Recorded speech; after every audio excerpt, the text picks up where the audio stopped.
பர்திமேயு சுவிசேஷ ஊழியங்கள் வழங்கும் நற்செய்தி நேரம்.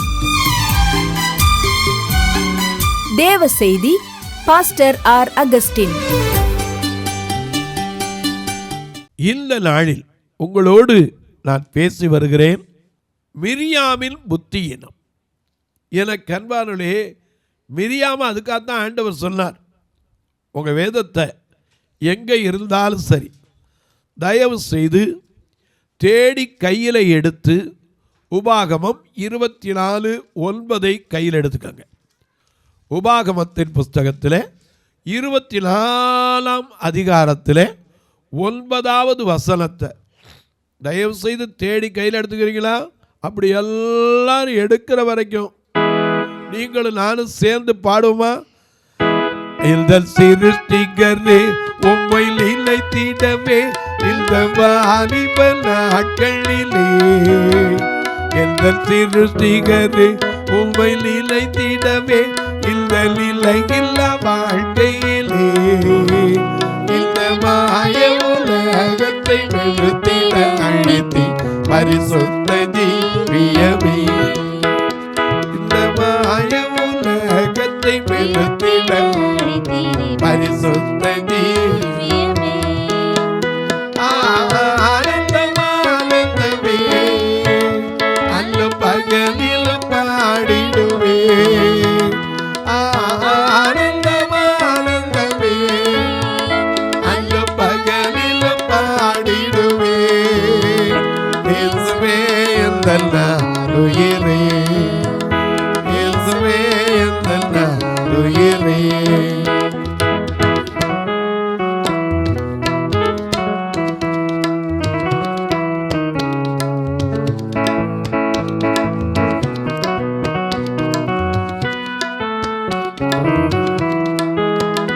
உயர் அடைக்கலத்தில் என்னை வைத்தவரே உந்தன் நாமத்தை நம்பிடுவே, உயர் அடைக்கலத்தில் என்னை வைத்தவரே உந்தன் நாமத்தை நம்பிடுவே, உம்மை அல்லாத பூமியில் யாரையும் உயிருள்ள தெய்வனிலே, உம்மை அல்லாத பூமியில் யாரையும் நம்பி உயிருள்ள தெய்வமே,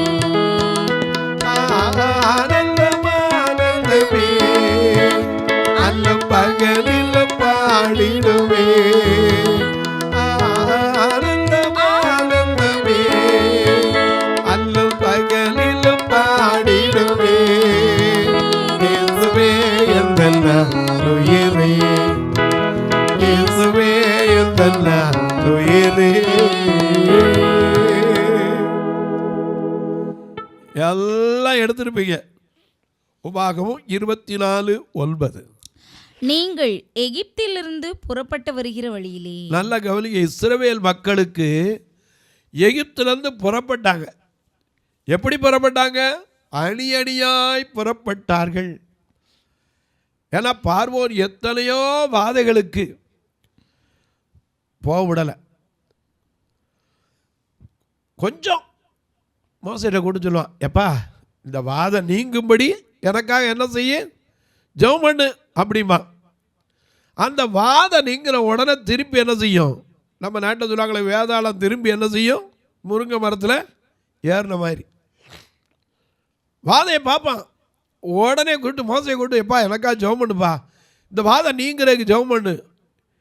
ஏன்னா வாதை நோயும் வந்த போது வேண்டல் கேட்டிட்டார், வாதை நோயும் வந்த போது வேண்டல் கேட்டிட்டார், வாதை காட்டி துன்பம் எல்லாம் நீக்கி விட்டிட்டார், வாதை நோயும் வந்த போது வேண்டல் கேட்டிட்டார், வாதை காட்டி துன்பம் எல்லாம் நீக்கி விட்டிட்டார், ஆனந்த கொள்ளுவே அவரை நான் பாடுவேன், ஆனந்த கொள்ளுவே அவரை நான் பாடுவேன், உள்ள நாள் வரையில் அல்லேலூயா, ஆனந்த கொள்ளுவே அவரை நான் பாடுவேன், உள்ள நாள் வரையில் எல்லாவில் புது பாட்டு எந்தன் இயேசு தருகிறார், இந்த நாவில் புது பாட்டு எந்த இயேசு தருகிறார்.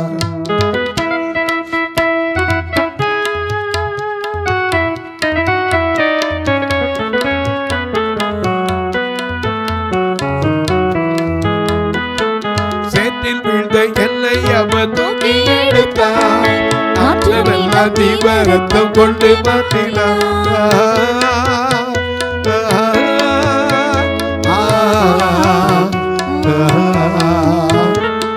சேற்றில் வீழ்ந்த என்னை அவர் தூக்கி எடுத்தார், ஆற்றவெல்லாம் தீவிரத்தம் கொண்டு மாற்றினார். ஆனந்தம் கொள்ளுவேன் அவரை நான் பாடுவேன் உயிர் உள்ள நாள் வரையில்.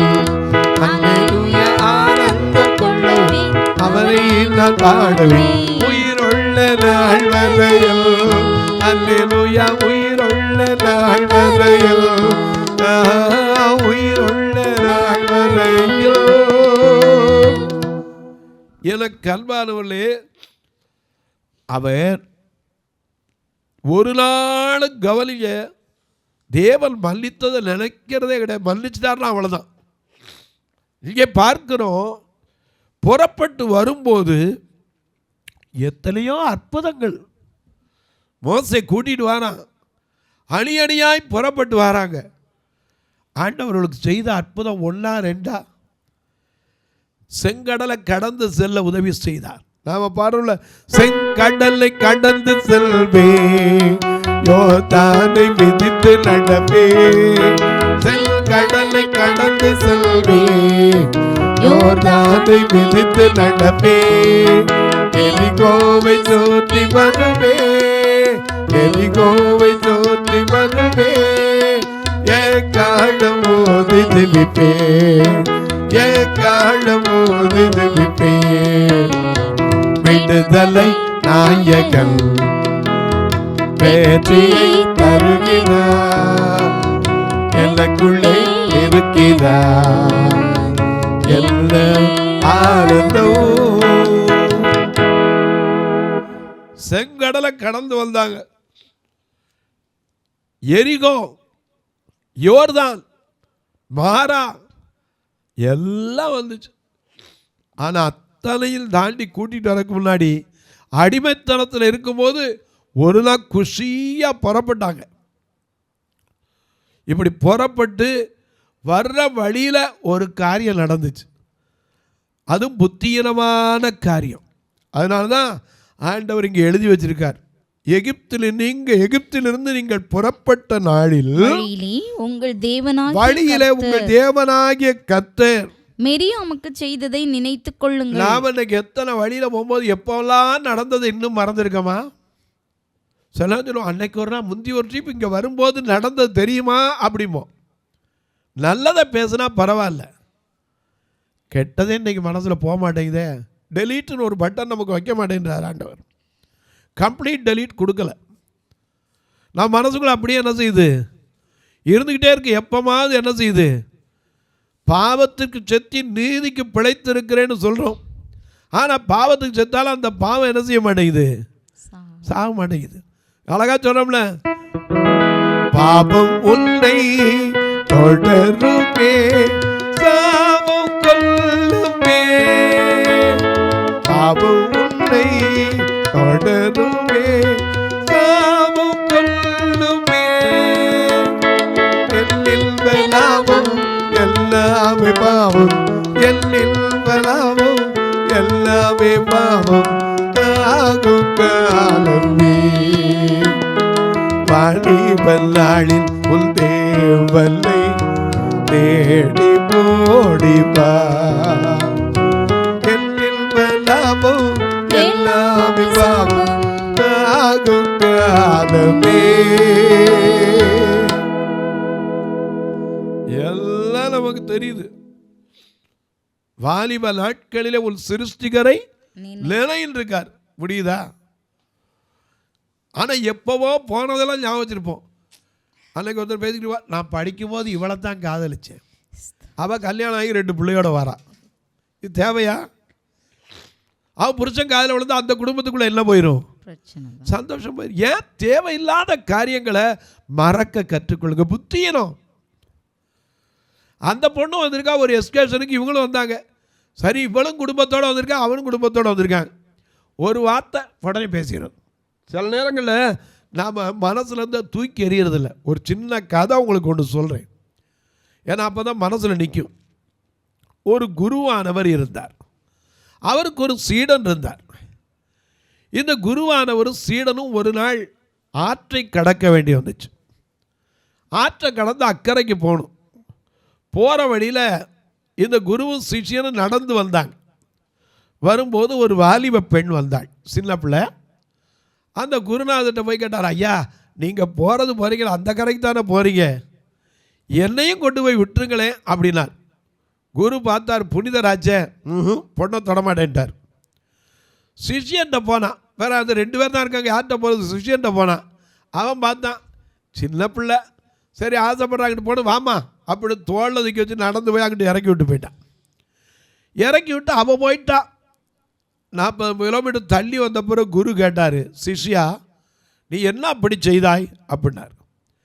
என்ன குருவேனா, அந்த பெண்ணை எப்படி நீ தூக்கிட்டு வரலான்னார். நான் விட்டுட்டேன். அப்போதே அவள் ஏதோ தண்ணியை கடக்க முடியாமல் இருந்தால் தண்ணியை தூக்கிட்டு வந்து தள்ளி விட்டேன். அவன் போயிட்டான், அவள் வேலைக்கு போயிட்டான், நான் இவ்வளோ வேலைக்கு நம்ம வேலைக்கு வந்துட்டோம். இன்னும் நீங்கள் தான் தூக்கிட்டு வரீங்க 40-50 கிலோமீட்டருக்குண்ணா. எனக்கு அன்பான சில வேளைகளில் நமக்குள்ள மறந்திருக்கு அநேக காரியங்கள், நம்மளால் மறக்க முடியலை. மறக்க கற்றுக்கொள்ளணும், மறக்க வேண்டியவங்களை மறக்கணும். நம்முடைய பாவத்தை அவர் எண்ணுவாரானா எண்ணி பார்ப்பா. நம்ம எங்கே போவோம், நாம் பாடுறோமே, கள்ள நோக்க வேடும் இல்லை தள்ளிவிட்டாவதென்ன கல்லை போல் கண்டினம் கொண்ட கர்ம சண்டாளன் பாடும். கள்ள நோக்க வேடும் இல்லை தள்ளிவிட்டாவதென்ன கல்லை போல் கண்டினம் கொண்ட கர்ம சண்டாளன் பாடும். உள்ளங்களிருந்து உந்தன் உயர்சிலுவையில் நண்பார். உள்ளங்களிருந்து உந்தன் உயர்சிலுவையில் நண்பார். உலகிலிட்ட விழுக உருகவை ஏசுசாமி. உன்னை அன்றி வேறே கதி ஒருவரில்லையே சாமி. கல்லையே பலியாயில்ல மன்னுயிர் ரட்சகனை.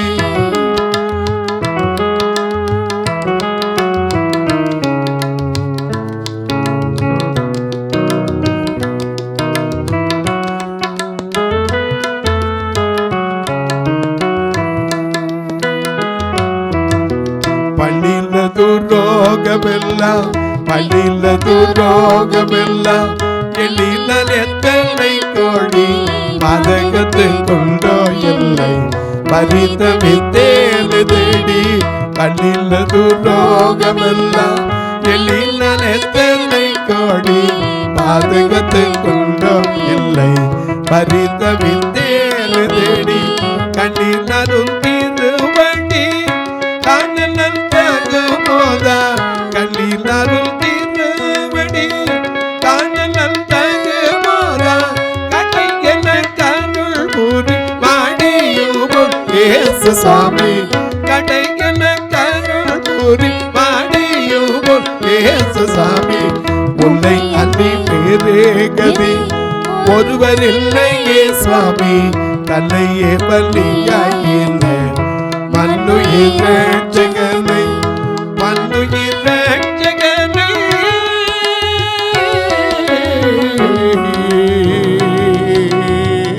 மன்னுயிர் ரட்சகனை. நம்மகிட்ட குறை இருக்கு தள்ளி விட்டா எங்க போவோம், மற்றவங்க குறையத்தான் யோசிக்கிறோம். இந்த மிரியாவுக்கு ஏன் ஆண்டவர் செய்ய வேண்டி வந்துச்சு, ஆரோன் ஏன் கத்த வேண்டி வந்துச்சு? எண்ணாகமம் 12ஆம் அதிகாரம் 1 வசனத்தை வாசிக்க கேட்போம். எண்ணாகமம் 12 1 வசனத்தை. எத்தியோப்பியா தேசத்து ஸ்திரியை, நல்ல கவனிங்க, எத்தியோப்பியா தேசத்து ஸ்திரியை மோசே விவாகம் பண்ணியிருந்தபடியினால். இன்னைக்கு அப்படிதான். இந்த கட்டியா அவன் கட்டியிருக்க பொண்ணு என்ன ஜாதி தெரியுமா? என்ன ஜாதியாக இருந்தா உனக்கு என்ன? என்ன ஜாதியாக இருந்தா என்ன? அவங்க 2 பேருக்குள்ள பிடிச்சி கட்டி கத்தர் வாழ வச்சுட்டார். இப்போ போய் உட்காந்து பழசை என்ன செய்ய வேண்டியில்லை, கிளவி பேச்சு தான் பேசிக்கிட்டு இருக்கோம். எத்தியோப்பியா தேசத்து ஸ்திரியை மோசே விவாகம் பண்ணினது நிமித்தம் மிரியாமும் ஆரோனும். அப்பா யாரு? அக்காவும் தம்பியும். யாருக்கு விரோதமா? சகோதரனுக்கு விரோதமா. இவ்வளவுக்கு யாரு? அவன் ஆசாரியன், தீர்க்கதரிசி, அவன் ஒரு தலைவன். மோசே அந்த இடத்துல இல்லவே இல்லை. ஒன்றை கவனிங்க, இல்லாதவங்களை குறித்து என்ன செய்யக்கூடாது? அவதூறு பேசவே கூடாது. ஏன்னா கர்த்தர் நிச்சயமா அதை கேட்டுக்கிட்டு இருக்கார். கர்த்தருடைய கண்கள் எவ்விடத்திலும் நல்லோரையும் பார்க்கிறது, தீயோரையும் பார்க்கிறது. அவருடைய சமூகத்துக்கு மறைவா நாம எங்கே ஓடிட முடியாது.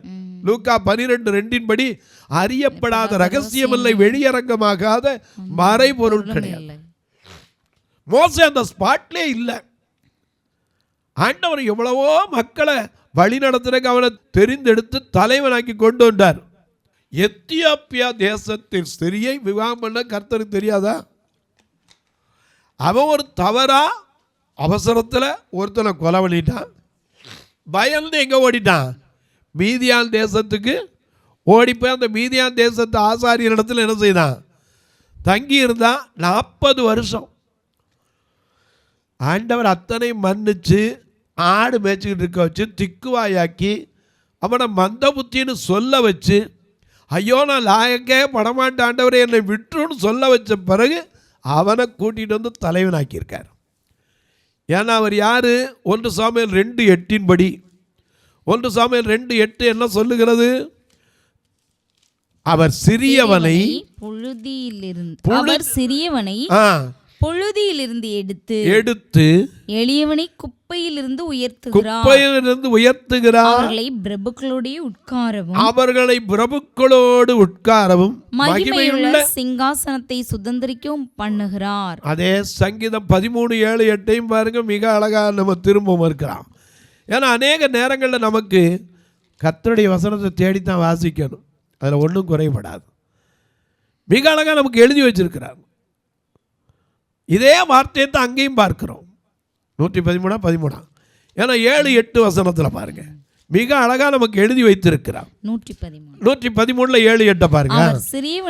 அவர் சிறியவனை புழுதியிலிருந்து தூக்கி விடுகிறார், எளியவனை குப்பையிலிருந்து உயர்த்துகிறார். அவனை பிரபுக்களோடும் தமது ஜனத்தின் அதிபதிகளோடும் உட்கார பண்ணுகிறார். அவரால் கூடாதது ஒன்றும் கிடையாது. அவர் எளியவனை கொண்டாந்து பெரிய இடத்துல உட்கார வைப்பார், குப்பையிலேருந்து எடுப்பார். குப்பையை கிண்டி பார்க்கறது நம்ம வேலை கிடையாது. நாம் என்னைக்காவது குப்பையை கூட கொடுத்து அடுத்த வீட்டு குப்பையை நம்ம வீட்டில் கொடுத்தா வாங்கி வைப்போமா? இப்போ கேட்டால் வாங்கி வைப்போம், ஏன்னா குப்பை விலை போகும்ல. எனக்கு அன்பானவர்களே, அவன் எத்தியோப்பியா தேசத்து ஸ்திரியை விவாகம் பண்ணினது நிமித்தம் மிரியாமும் ஆரோனும் அவன் விவாகம் பண்ணின எத்தியோப்பியா தேசத்து ஸ்திரீ நிமித்தம் அவனுக்கு விரோதமாய் பேசி அவன் இருக்கும் போதில் பேசணும். இன்னைக்கு அநேக நேரம் எப்பவும் ஒருத்தனை பற்றி தப்பா பேசணும், எப்போ தான் பேசுவோம்? இல்லாத போது விரோதமாய் பேசி கர்த்தர் மோசேயை கொண்டு மாத்திரம் பேசினாரோ அதோட பரவாயில்ல, அவனை கொண்டு பேசுறாங்க. எனக்கு நம்மள தெரியாதா? கர்த்தர் மோசேயை கொண்டு மாத்திரம் பேசினாரோ, எங்களை கொண்டும் அவர் பேசினது இல்லையோ என்றார்கள். கர்த்தர் அதை கேட்டார். ஹல்லேலூயா. ஏன்னா கர்த்தருக்கு மறைவானது ஒன்றுமே கிடையாது. நாம என்ன பேசினாலும் கர்த்தருடைய பிள்ளைகள் பேசிக்கொள்ளுகிறது அவர் கேட்டுக்கிட்டே இருப்பார். ஏன்னா அவர் கேட்கிற தெய்வம். நம்மளை பார்த்து கேளுங்க சொன்னவர். நம்ம பாடுறோம்ல, கூப்பிடு நீ பதில் கொடுப்பா, குறைகள் எல்லாம் நிறைவாக்குவா. கூப்பிடு நீ பதில் கொடுப்பா, குறைகள் எல்லாம் நிறைவாக்குவா. உண்மையாக தேடுபொருள் உள்ளத்தில் வந்திடும், உண்மையாக தேடுபொருள் உள்ளத்தில் வந்திடுவா. கொண்டாடுவோம் கொண்டாடுவோம் கொண்டாடுவோம்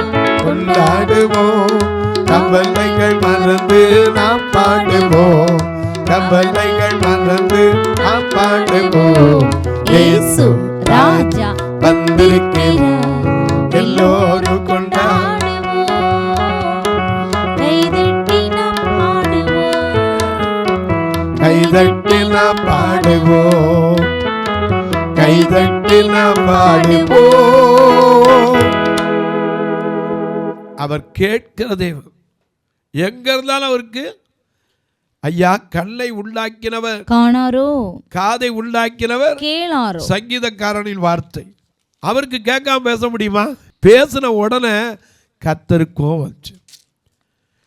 ஆண்டவர் சும்மா கோவிக்கிறல. நமக்கு சொல்லியிருக்கால சங்கீதக்காரர் 2ஆம் சங்கீதத்திலே குமாரன் 12ஆம் வசனத்தில் வாசிக்கிறோம். குமாரன் கோபம் கொள்ளாமலும் நீங்கள் வழியிலே அழியாமலும் இருக்கும்படிக்கு அவரை முத்தம் செய்யுங்கள். கொஞ்ச காலத்திலே அவருடைய கோபம் பற்றி எரியும். அவரை அண்டிக் கொள்ளுகிறவர்களோ யாவரும் பாக்கியவான்கள்.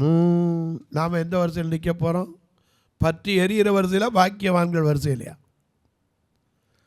இந்த மிரியாம ஆரோனும் மோசே இல்லாத போது அவனுக்கு விரோதமா, அது எப்பவோ நடந்த காரியங்க. ஏன்னா நம்ம காலத்தில் நல்லதெல்லாம் மறந்துடுவோம். ஒரு கல்யாண வீட்டுக்கு போகிறோம், சும்மா வாய வச்சுக்கிட்டு இருக்க வேண்டியானே. இந்த பொண்ணு என்னப்பா சொல்லு, ஒன்றும் இல்லை சும்மா சொல்லுப்பா. இந்த அவர் ஏற்கனவே நம்மோட தானே, அவனை லவ் பண்ணதானே, இது எதுக்கு தேவையா? அதான் கல்யாணத்தில் 3 வாழை வாசிக்கும் போதே கேட்குறாங்கல்ல, இவர்களை பற்றி இணைக்கக்கூடாதபடிக்கு நியாயமான தடை எதுவும் இருந்தால் இப்பொழுது எழுத்து மூலம் சபைக்கு என்ன செய்யலாம்? தெரிவிக்கலாம். இப்போது பேசாவிட்டால் இனி எப்போதும் பேசக்கூடாது. 3 முறை கேட்டு 4ஆவது முறையும் கல்யாணத்தில் கேட்டுறாங்கல்ல. இவர் அங்கே நின்றுட்டு இவ்வளோ ஞாபகம் இருக்கா? இருக்கு. என்னது? அதா என்னதுக்கு அதா?